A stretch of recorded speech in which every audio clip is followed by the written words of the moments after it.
새로운 보고서에 따르면 캐나다로 입국하는 여행객들은 미국 택시를 이용해서 국경을 통과함으로써 캐나다에서 시행 중인 호텔 자가격리를 피하고 있다고 나타났습니다.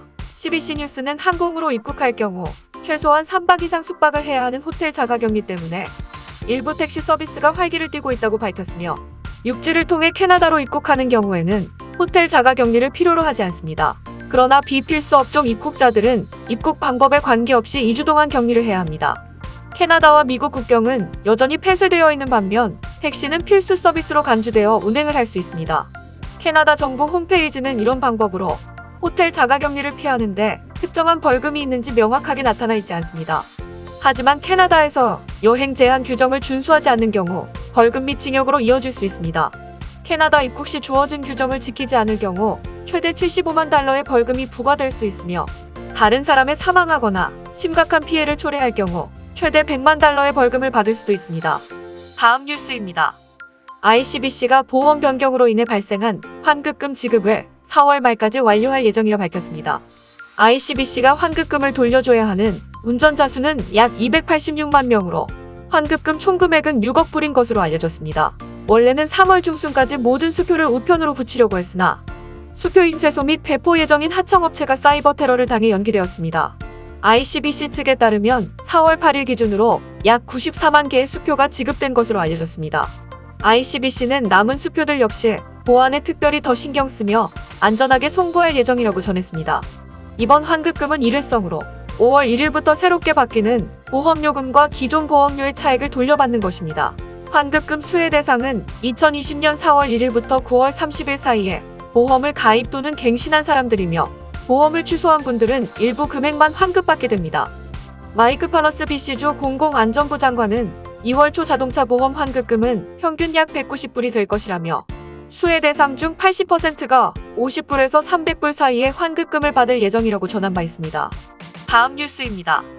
세이버홈푸드 마트 측에 버나비에 있는 약국에서 사용기한이 지난 아스트라제네카 백신 10개가 최근 손님에게 사용되었다고 전했습니다.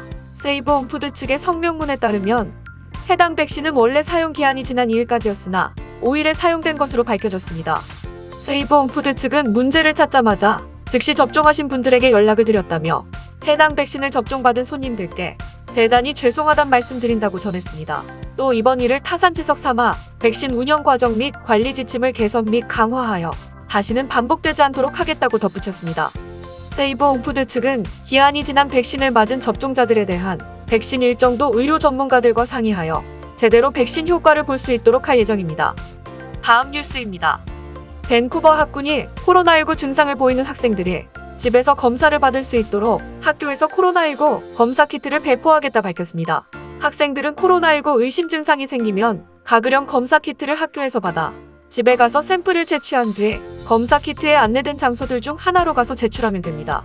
보건당국 관계자는 학교 시스템과 연계하여 좀 더 빠르고 편하게 학생들이 코로나19 검사를 받을 수 있는 방법이라며 대부분의 학생들이 너무 어리지 않는 이상 혼자서도 샘플을 잘 채취해 부디 보호자와 동반하여 검사소까지 올 필요가 없다 판단했다고 전했습니다.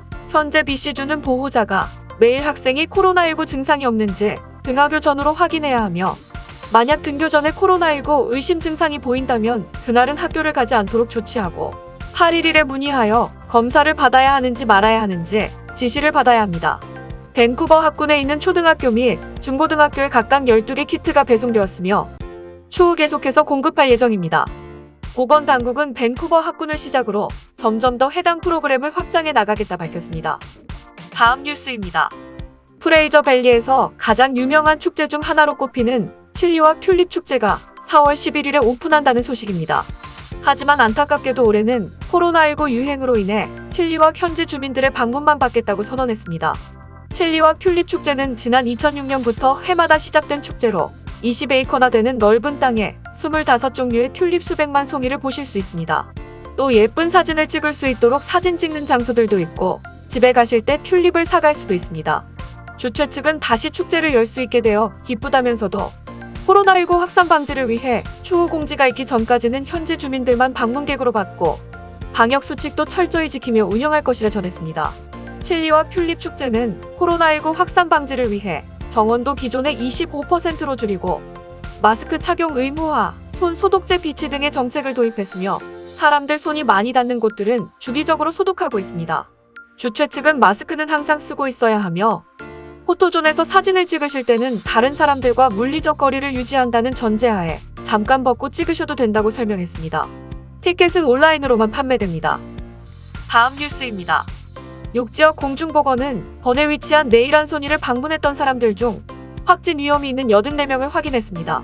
샵의 8명의 직원 중 7명의 직원은 8일을 기준으로 양성 판정을 받았으며 4명은 욕지역, 3명은 토론토 지역 주민인 것으로 나타났습니다.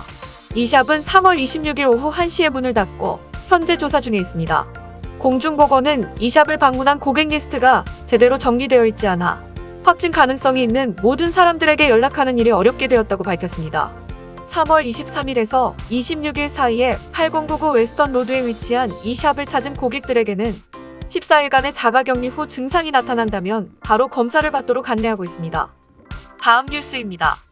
온타리오 주정부는 코로나19 백신 접종을 할 수 있는 약국 700여 개를 리스트에 추가했습니다. 주정부는 4월 11일 해당 내용을 발표했으며 리스트에 추가된 약국들은 55세 이상의 주민들에게 아스트라제네카 백신을 투여할 예정입니다.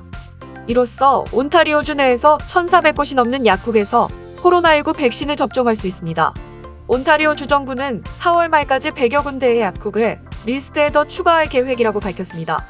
또한 백신 접종 자격 조건이 되는 주민은 백신 접종을 통해 자신은 물론 가족들도 보호하기를 권장한다고 덧붙였습니다. 다음 뉴스입니다.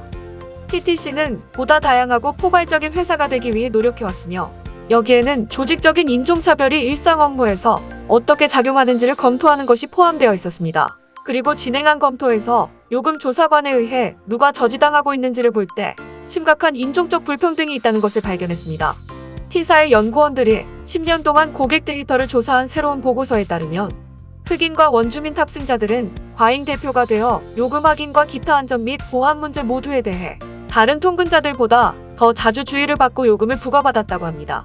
백인 환승객 10만 명당 3,678명에 불과했던 조사 인구는 10만 명당 각각 원주민 11,164명과 흑인은 9,963명으로 백인보다 원주민은 3.1배, 흑인은 1.95배 높았습니다. 유색인종 거주자들의 수가 도시 인구의 10% 미만인 것을 생각하면 그들에 대한 특정 조사는 더욱 이해할 수 없는데요. 보고서는 이번 연구 결과는 직장 서비스에서 인종차별주의, 반흑인 인종차별주의, 반원주민 인종차별주의 등을 파악, 예방하고 이를 해결하기 위한 TTC의 지속적인 노력이 더욱 절실함을 뒷받침하고 있다고 덧붙였습니다. TTC는 이러한 통계를 바탕으로 부서 내에서 문화 변화를 연구하고 특정 정책과 절차를 다시 작성하며 무엇보다도 직원들을 훈련시키는 방식을 바꿀 계획입니다. 그러나 많은 사람들은 TTC 사회가 다음 주에 보고서를 다룰 준비를 하고 있기 때문에 실질적인 변화를 제정하기에 충분하지 않을 것이라고 이미 우려하고 있습니다.